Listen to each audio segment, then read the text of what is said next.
So we're here to figure out the self-defense stuff and the objections, and let's start with you, Mr. Bradley. Well, Judge, the state filed a response raising some objections to the sufficiency of our notice, and I had filed just a request for this status conference to address those in a reasonable time before our trial date. So I would ultimately defer to the state to address their specifics of their objections. Okay, go ahead, Ms. Tuttle.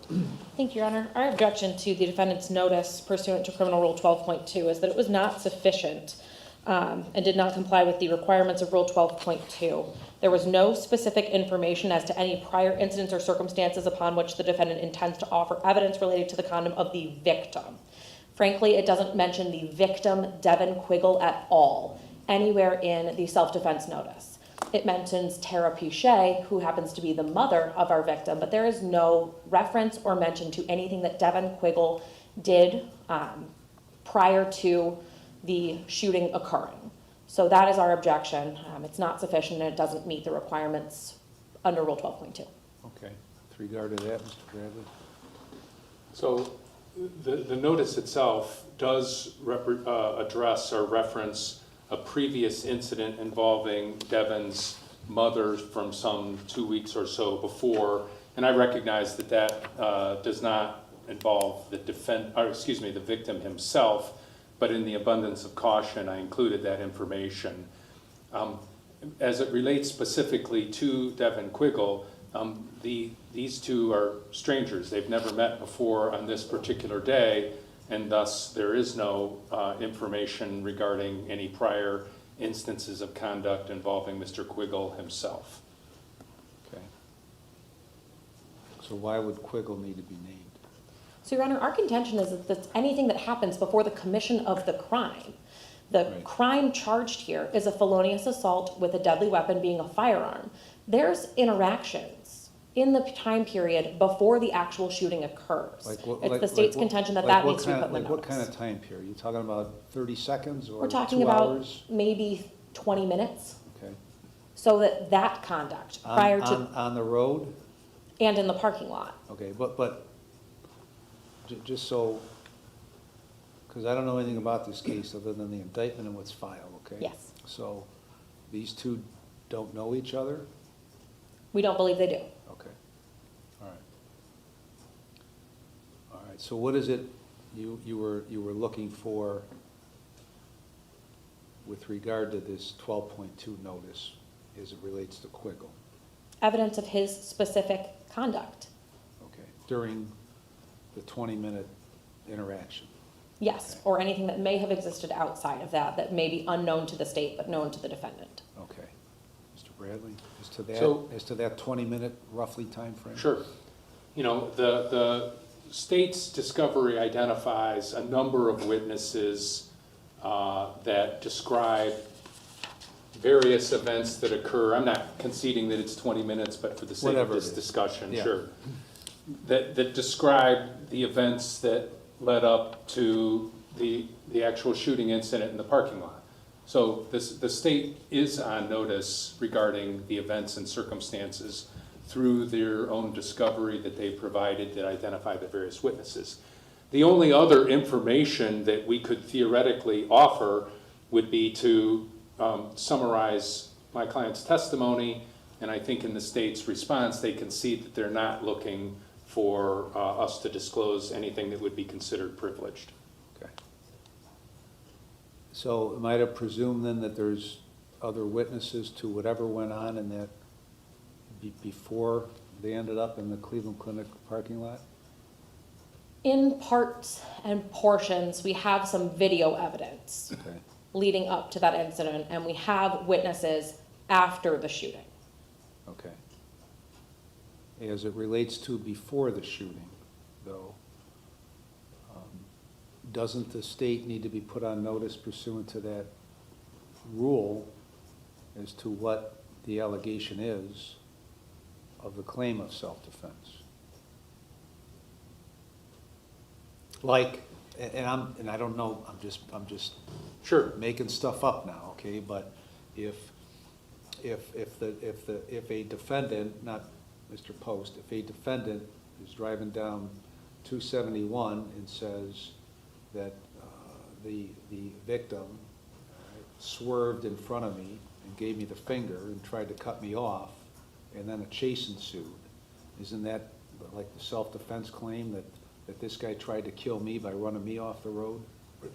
Wouldn't that need to be, say, that this is why it was self-defense, or this is a reason?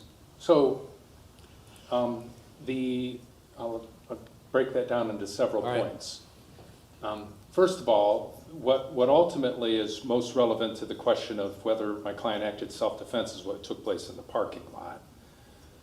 Not necessarily the events in as the vehicles were traveling together on the roadway are not really germane to the question of whether he acted in self-defense. Okay. That said, Mr. Quiggle himself has provided a fairly detailed statement describing their interaction on the roadway. And we'll call it 2 blocks before they pulled into the parking lot where these events occurred, there was a witness that's identified by the state that describes observing and hearing the interaction between these 2 vehicles as that they were stopped at a parking lot. So it's not correct to suggest the state's unaware of the events and circumstances leading up to these 2 individuals ending up in the parking lot. And secondly, and perhaps more importantly, that any information that we would provide in furtherance of that description of these events would have to come from my client, and that's privileged information. All right, but don't you have to reveal to the state any germane fact that leads to a self-defense claim? Isn't that the purpose of that rule? So that they know that, so we're not, the state knows whatever they know from other witnesses and from Mr. Quiggle, okay? But if there are facts beyond that you're using in your claim of self-defense, doesn't the state have a right to know that? Well, no. Okay. Our position would be that that we put them on notice that he intends to claim self-defense. Mm-hmm. We inherent therein that, and when I think their witnesses identify that he was laying on his back on the ground and Mr. Quiggle was on top of him at the time the shots were fired. So to suggest they don't have notice as to what occurred here is not correct. And I keep coming back to this point, Judge, that if we're required to essentially summarize the specifics of his testimony, then that violates a number of privileged communications. So is this rule overall unconstitutional? The rule itself, no. Any interpretation that requires that the defense articulate information that's based upon information acquired from the defendant himself cannot be required. Okay, so second sentence, the notice shall include specific information as to any prior incidents or circumstances upon which the defendant intends to offer evidence related to the conduct of the alleged victim. Okay. So that includes everything right up until it happens, right? No, I don't believe that's correct. What does that refer to? So hypothetically, again, just using a hypothetical circumstance, if use you and me if you don't mind, if a week before I saw you at the bar and you flashed a gun at me and made some threat to me, and then a week later we're in the parking lot together and we have a confrontation, I as the defense would have an obligation to turn that over, information of the incident a week before, to the prosecution. And the reason being, Judge, is because the prosecution would have no way of knowing about that incident a week before at the bar. As it relates to the events immediately preceding the actual pulling of the trigger, I don't interpret the rule as requiring us to provide any information because the state's already on notice as to that. So anything else, I keep coming back to this, Judge, anything else that we would have to provide would have to come from my client. And there's no obligation for him to provide that sort of information until he takes the witness stand, because that's work product and it's privileged information. So why doesn't the rule read that way? Well, I think it does read that way. Prior instances and circumstances relates to something that occurred between the defendant and the victim prior to the incident at issue. Not, prior to does not modify the 30 seconds leading up to the actual pulling of the trigger. Ms. Tuttle? Your Honor, the state, taking a plain reading of the statute as it is, believes that it involves any conduct of the victim prior to the offense, meaning anything that happened up and until the defendant pulled the trigger.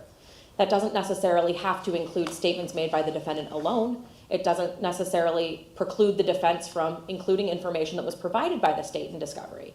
Rule 12.2 requires that the state be put on notice as to what specific conduct of the victim prior to the charged offense the defense is going to bring up. So, two things. I don't agree with the characterization, that's the plain reading. Prior incidents or circumstances is prior to the events at issue. And secondly, is that any summary, as the prosecutor is describing here, would necessarily have to come. I have no other witness other than my client. So any summary of information is going to come from my client, and that violates his right to remain silent, work product, attorney-client privilege, all three privileges. Okay, and you're limited to the immediate incident, is what you're saying, right? Not a prior incident. You're talking about any information coming from your client related to the immediacy of what actually happened, right? That's what you're talking about. I'm saying that prior instances and circumstances contemplate something prior to the events at issue. So if there's no prior incident between the defendant and the alleged victim, then there's nothing for you to give. Exactly. In any case. That's right. In any self-defense case. So say, for example, where you have strangers, there is no prior instances. All right, I understand both of your positions on that. What other issues are there with regard to this? What other objection do you have? No other objection from the state regarding that, Your Honor. I think all of our arguments were encapsulated in that. The defense did raise a motion in limine regarding precluding the state from mentioning the filing of a self-defense motion or notice. All right, well,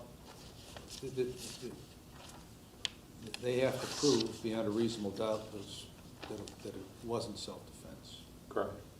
So what are you suggesting, that they just not address that there was a notice of self-defense filed, or what? So in this particular instance, that will be our defense at trial. And so frankly, I have no issues with the prosecutor addressing the fact that we have raised the defense of self-defense. In theory, Judge, we could wait until the defense case in chief as to whether we would want to advance a self-defense case, depending on how the evidence came in. And in a situation like that, which is not this case, I think it would be appropriate to require that the prosecution not address the issue of self-defense. But that's an academic discussion. We need not bog down on that. In this particular instance, that is going to be our defense. There's no question about it. And thus, I have no issues with the prosecution addressing questions of self-defense in their case in chief. Additionally, for the record, Your Honor, the state intends to ask this court for a self-defense instruction, whether or not the defense asks for it. We believe that the evidence in the case regarding the 911 call conforms to it. Okay. I mean, that would be up to me as to whether there's evidence tending to support it. So Yes. regardless of who requests it, right? Forgive me, the prosecution just reminded me, part of the evidence is a 911 call from my client where he, somewhat contemporaneous to these events, described what happened leading up to the shooting. So again, the state, if by acknowledging that they think a self-defense instruction would be appropriate, inherent therein, they're on notice as to the circumstances. I mean, we've already discussed that. Yes, but when she brought up the 911 call, I wanted to address that. I know what you're talking about now. In furtherance of that academic discussion, though, in another case, if you were in a position where you didn't know, you were going to wait to see how it came in. They're still having to prove, right, in their case in chief, regardless of whether you're going to put on a defense or not, right? They're going to have to prove it wasn't self-defense. Correct. Okay. So. How would they do it? So your objection in another case would be that they filed a notice of self-defense. Would that be what your objection would be?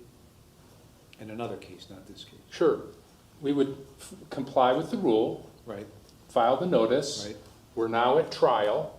We've decided that, well, we want to see how the state's evidence come in, and thus we would not want the prosecution to comment on the fact that we've raised the defense of self-defense. But they still have to prove that it wasn't self-defense. That's right, but they don't have to Say comment that- that the defense Okay. is claiming self-defense here. Okay. To be clear. You want to weigh in on the academic discussion? Right. Judge, it is our burden. The filing of that motion triggers Right. the burden on the state, so we would ask that we be allowed to mention Well, self-defense. Well, you have Yeah. to. It isn't an issue here, so I want to put you guys back in law school a little bit. All right, anything else? No, Your Honor. All right, and then we're going to go discuss a date. Nothing else. Okay, Would you like me to place the request for continuance from both parties on the record? yeah. So both parties have subpoenaed witness Brittany Loomis. I've had a chance to speak with the defense. She has gotten their subpoena and ours. She is unavailable for our current trial date due to pregnancy and some complications. So we would request that the court reset this for a date when she's available, as she is an essential witness. There is an indefinite speedy trial waiver filed in the case. Mr. Bradley? We would join in on that request. Okay, so I'll grant that request, and then just have a seat in the hall, and let me go over with Maria what dates look like, and then I'll get you guys in, okay? Okay, thank you. Thank you, Judge. Mr. Post, stay until we get that date. Stay in here. No, not in here, just don't leave the building.